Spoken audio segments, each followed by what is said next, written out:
I know a lot of workaholics on the fast track who seem to have a fixed mindset.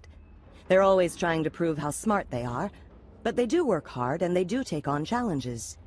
How does this fit with your idea that people with a fixed mindset go in for low effort and easy tasks?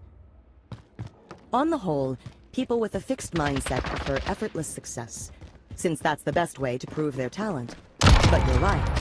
There are also plenty of high-powered people who think their traits are fixed and are looking for constant validation.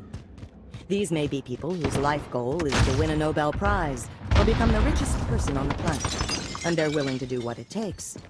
You meet people like this in the chapter on business and leadership. These people may be free of the belief that high effort equals low ability, but they have the other parts of the fixed mindset. They may constantly put their talent on display. They may feel their talent makes them superior to other people. And they may be intolerant of mistakes, criticism, or setbacks, something that can hamper their progress. Incidentally, people with a growth mindset might also like a Nobel Prize or a lot of money, but they're not seeking it as a validation of their worth or as something that will make them better than others. Question: what if I like my fixed mindset? If I know what my abilities and talents are, I know where I stand, and I know what to expect. Why should I give that up? If you like it, by all means keep it. This book shows people they have a choice by spelling out the two mindsets and the worlds they create. The point is that people can choose which world they want to inhabit. The fixed mindset creates the feeling that you can really know the permanent truth about yourself, and this can be comforting. You don't have to try for such and such because you don't have the talent. You will surely succeed at thus and such because you do have the talent. It's just important to be aware of the drawbacks of this mindset. You may be robbing yourself of an opportunity by underestimating your talent in the first area. Or you may be undermining your chances of success in the second area by assuming that your talent alone will take you there. By the way, having a growth mindset doesn't force you to pursue something. It just tells you that you can develop your skills. It's still up to you whether you want to. Question: can everything about people be changed? And should people try to change everything they can? The growth mindset is the belief that abilities can be cultivated, but it doesn't tell you how much change is possible or how long change will take. And it doesn't mean that everything, like preferences or values, can be changed. I was once in a taxi, and the driver had an opera on the radio. Thinking to start a conversation, I said, "Do you like opera?" "No," he replied. "I hate it. I've always hated it." "I don't mean to pry," I said, "but why are you listening to it?" He then told me how his father had been an opera buff, listening to his vintage records at every opportunity. My cab driver, now well into middle age, had tried for many years to cultivate a rapturous response to opera. He played the discs, he read the scores, all to no avail. "Give yourself a break," I advised him. "There are plenty of cultured and intelligent people who can't stand opera. Why don't you just consider yourself one of them?" The growth mindset also doesn't mean that everything that can be changed should be changed. We all need to accept some of our imperfections, especially the ones that don't really harm our lives or the lives of others. The fixed mindset stands in the way of development and change. The growth mindset is a starting point for change, but people need to decide for themselves where their efforts toward change will be most valuable. Question: are people with a fixed mindset simply lacking in confidence? No. People with the fixed mindset have just as much confidence as people with the growth mindset. Before anything happens, that is. But as you can imagine, their confidence is more fragile, since setbacks and even effort undermine it. Joseph Martocchio conducted a study of employees who were taking a short computer training course. Half of the employees were put in a fixed mindset. He told them it was all a matter of how much ability they possessed. The other half were put in a growth mindset. He told them that computer skills could be developed through practice. Everyone, steeped in these mindsets, then proceeded with the course.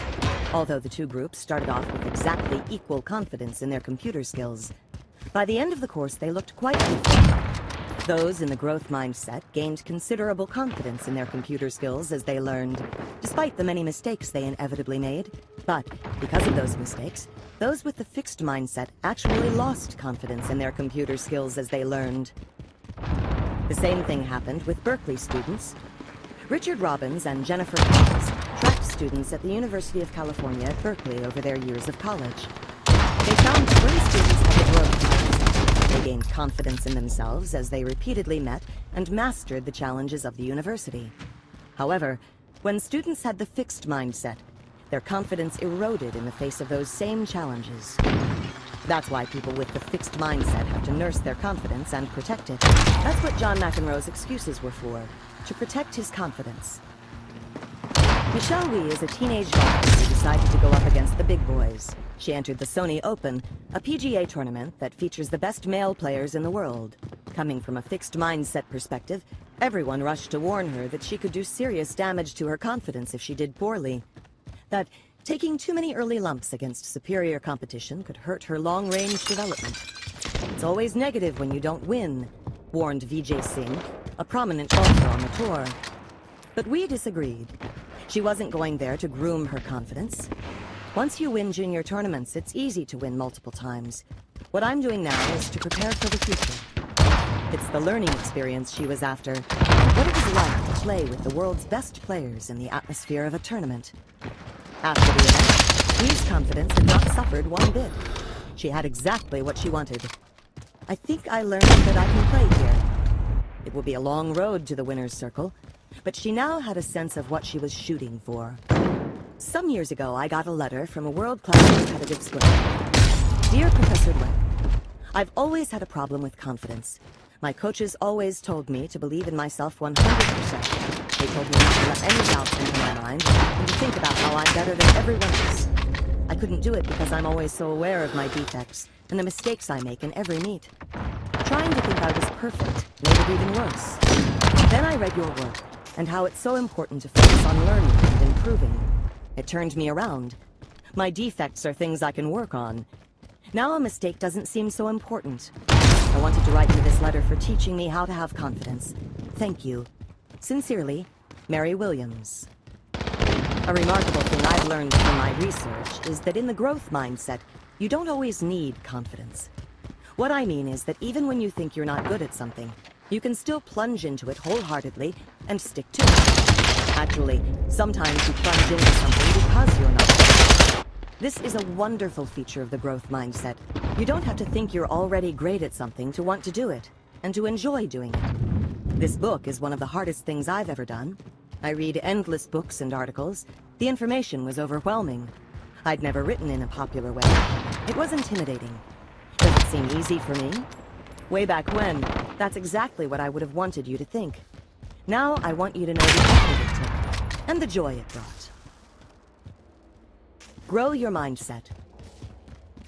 People are all born with a love of learning, but the fixed mindset can undo it. Think of a time you were enjoying something, doing a crossword puzzle, playing a sport, learning a new dance. Then it became hard and you wanted out. Maybe you suddenly felt tired, dizzy, bored, or hungry. Next time this happens, don't fool yourself. It's the fixed mindset. Put yourself in a growth mindset. Picture your